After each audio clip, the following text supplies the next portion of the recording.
Good morning. How are you? I am Dr. Melissa Mann, and I wanted to come in here today as I've been trying to do Wednesdays, but every time has been a little off. I actually didn't think I was going to make it in here until later today because I had to go take a COVID test. Hey, Parisa. I had to take a COVID test this morning because we're going to Jamaica on Saturday. So I didn't know how long that was going to take, but it didn't take very long at all, which was awesome. So I was like, oh, if I get back, I can make this before my SOP with business that starts at 11. So if you haven't registered for that and that sounds fun for you, we're doing a business SOP with your business in like 30 minutes. So this will be kind of quick. Good to see you too. But yeah, I wanted to talk to you a little bit today about proving. And I have a call coming up next Friday. So, hey, Eliora, a week from this Friday. Don't mind me. Next Friday. I don't even know what date that is. Nope, can't tell you. I'll post it in here. It's like the 9th or the 10th or something like that. About proving that it's called 10 Ways to Prove You're Not Good Enough, which is obviously like kind of a little cheeky joke on all the ways that we try to prove that we're good enough because we feel not good enough. And so we end up proving to ourselves over and over again that we're not good enough because we keep choosing the energy of proving instead of the energy of choosing. So let's look at that for a minute. I was looking at this for a minute before I jumped on here and was like, all right, what is this energy of this proving thing? And what came to me was the time when I first started working for a corporate major medical conglomeration of company, right? So it was a multi-specialty group that had, every kind of medical specialty there was, including psychologists, psychiatrists, etc.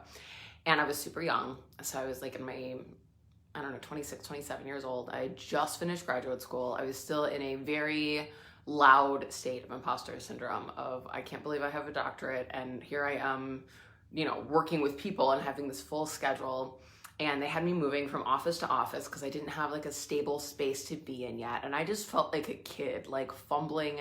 It's something that somebody had like deemed me the authority to do. And I remember this encounter with a psychiatrist who made me feel about this big. I had told her, I had to hospitalize somebody. It's kind of a long story. And she basically did everything she could to make me feel stupid and feel wrong. And I held on to that for a long time where that put me into a space of always trying to prove that I deserved to be there, that I knew what I was doing. And over time, it worked and that all occurred, but there was this energy within me of constantly trying to prove that I was good enough while simultaneously feeling not good enough. And it was always this push energy of trying so hard and never feeling like I was enough or was getting there until sometime later. But that just came with time and kind of repetition.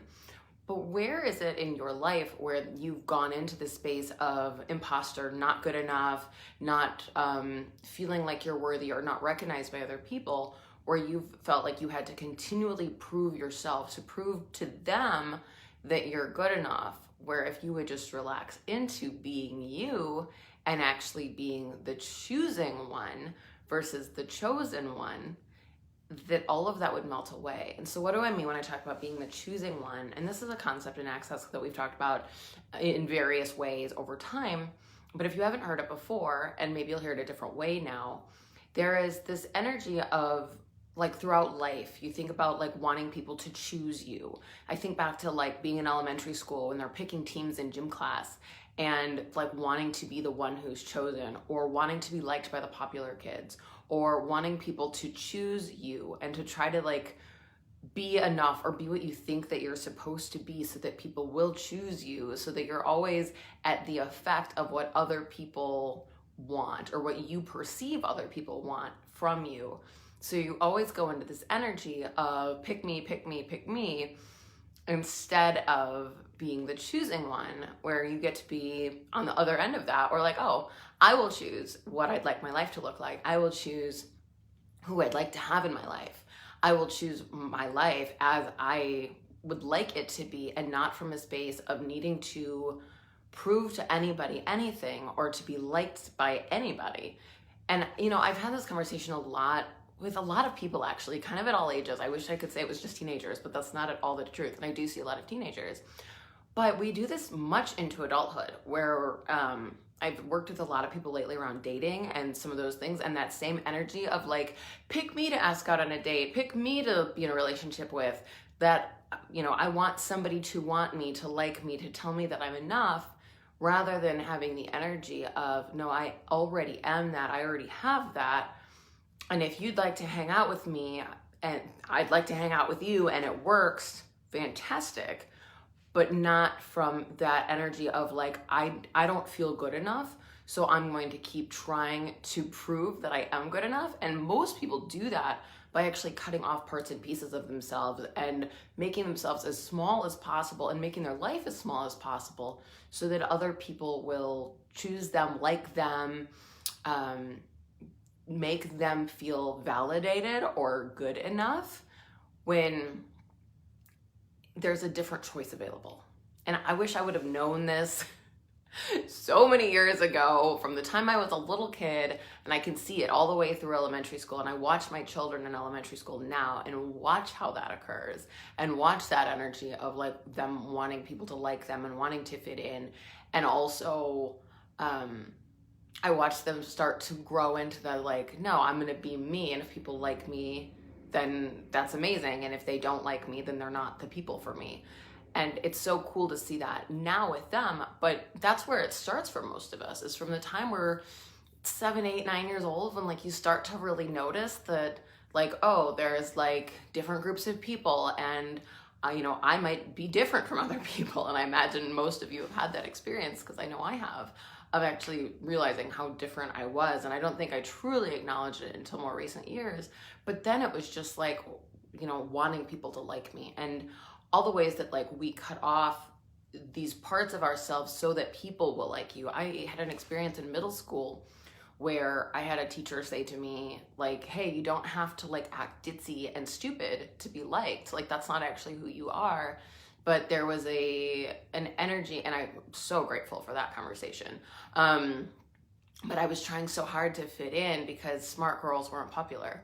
And so I would be in the like advanced classes and all the things, but I would act dumber than I was, or less, like I would just laugh and be ditzy. And I mean, part of that, I am kind of ditzy, but I think I amped it up as a way of trying to like be like the girly girl, like to get people to like me more, because I saw the difference that the girls who were more intelligent girls like weren't getting the attention from boys. They weren't in the popular group. And so I was cutting off these parts of myself to try to be something other than what I was.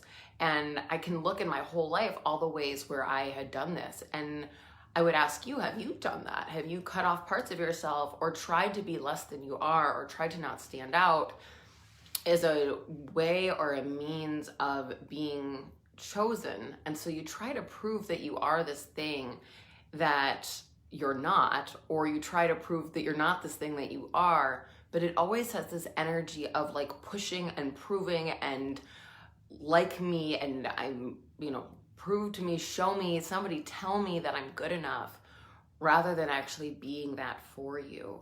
And what would be different, and what could change in your life if you were willing to be that for you, to know that you are amazing and different and weird and awesome. And what if that was all okay and fantastic, and you celebrated it, and you were able to be an allowance for you? And it's funny because sometimes I'll talk to people about this, and the ongoing conversation is that people say, well, if I was just totally satisfied with myself, I would just stop trying to better myself. Wouldn't that be boring? I would just be stagnant. And I've asked them, truth, would you actually choose that? Would you decide that like everything was great, and so you wouldn't choose anything greater? And most people will stop and they'll be like, well, I guess not, maybe for a month, but like that would get boring, and I'd still want to like grow and learn and expand. So everywhere that you're stopping yourself from being in total allowance of you and still continuing to judge you for fear that would somehow just put a stop on your life and your growth and all those things, would you be willing to destroy and uncreate all of that? Yeah, cool. Right, wrong, good, bad, pod, poc, all nine shorts, boys and beyonds. And if you haven't heard that before, that's the Access Consciousness Clearing Statement. And you can go to theclearingstatement.com for more information about that. Dr. Dane here explains that eloquently. But basically, anytime we bring up the energy of something, we use that as like a delete button to get rid of all the energies around that have been keeping us stuck. So anywhere else in your life that you have not been willing to actually choose and know that you can choose, and that's everything from choosing where the money comes from and how to make money, and choosing business, and choosing to like have the days that you'd like to have, whatever that looks like for you, or choosing the people in your life, or choosing who you want to date or be in relationship with, or choosing just how to, like, where to live, or, you know, all of those things. I mean, all the things that we've decided that like we have to choose based on, or that we don't have choice, is probably the biggest thing. Is that people tell me all the time, well, you don't understand, I don't have a choice.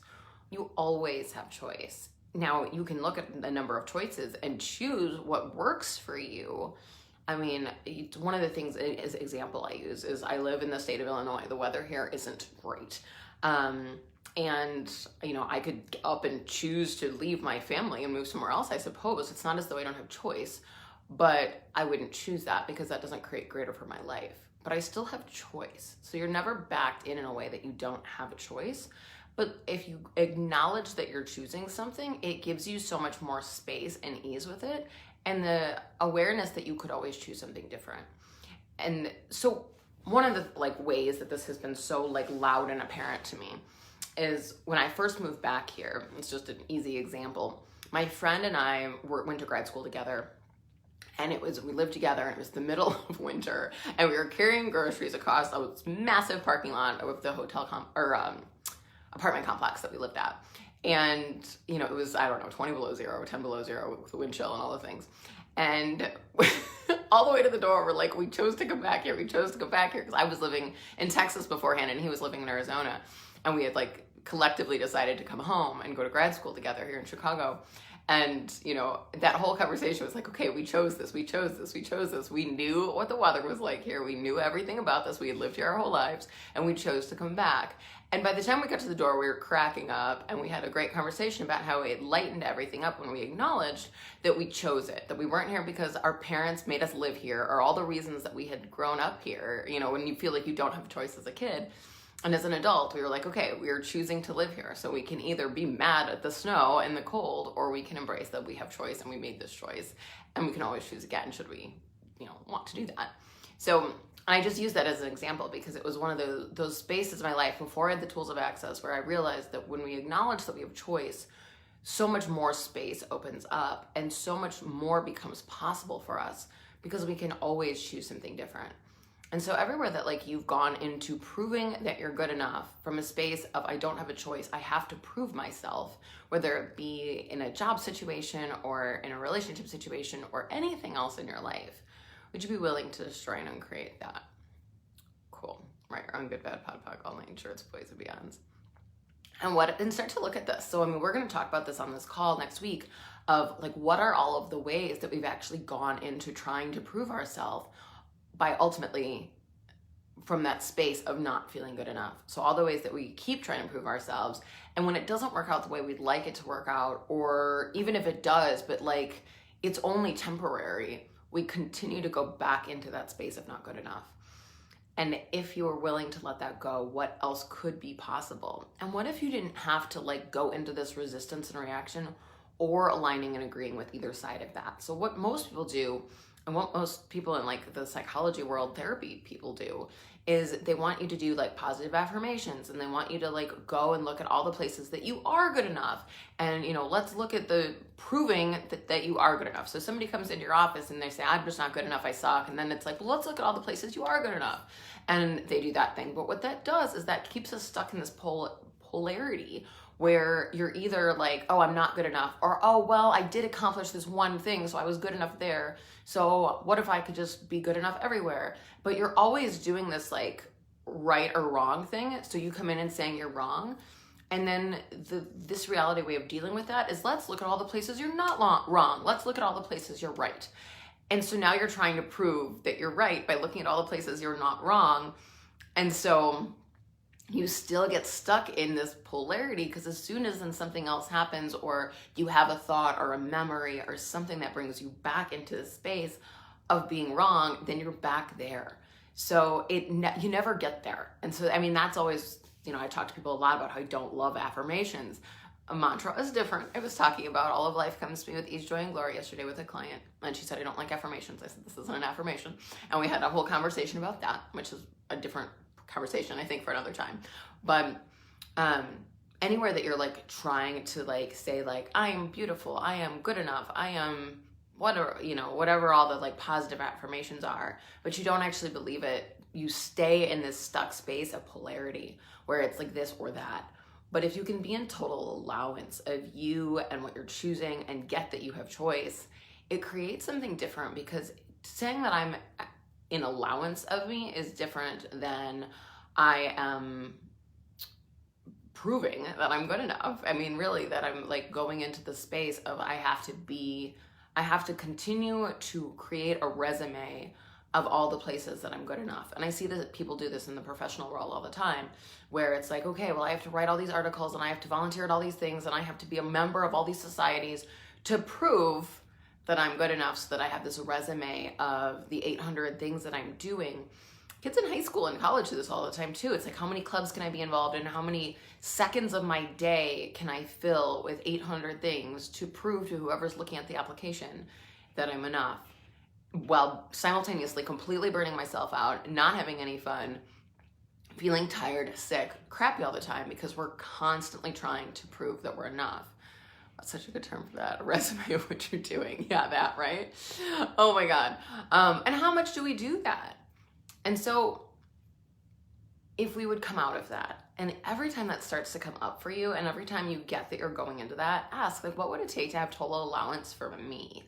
And use the interesting point of view tool. And if you've never heard that before, it's just every time something comes up that is a judgment, which is good or bad, right or wrong, anything that time you're doing polarity, interesting point of view, I have this point of view. Interesting point of view, I have this point of view. Interesting point of view, I have this point of view. You can say that over and over to yourself in your head, unless you're by yourself, until, or with people who understand what you're doing, until the energy of it starts to drop, and it allows you to be an allowance of you, rather than trying to like counter every thought with a negative thought with a positive thought, but instead just relaxing and just knowing that every judgment that comes up is just an interesting point of view. So there's so much more on this and so much more I could say about it. And we will do that all next Friday at the 10 Ways to Prove You're Not Good Enough call. I believe it starts at 10 a.m. And if you have questions or anything else about that, let me know. It's a Zoom call, so it can be accessed all around the world. And we'll play with this some more. We'll do a lot of clearing and kind of see where it takes us. But I just wanted to talk about it a little bit today. Next Wednesday, I will be in Jamaica, but flying home that day. So maybe I'll come live, but if not, I will find another day and time. I will let you know. So I hope you have an amazing day, and we start SOP with your business in 12 minutes. So feel free to jump on that too. If you register now, you should still get the Zoom link and all the things. So I will talk to you all soon. Bye.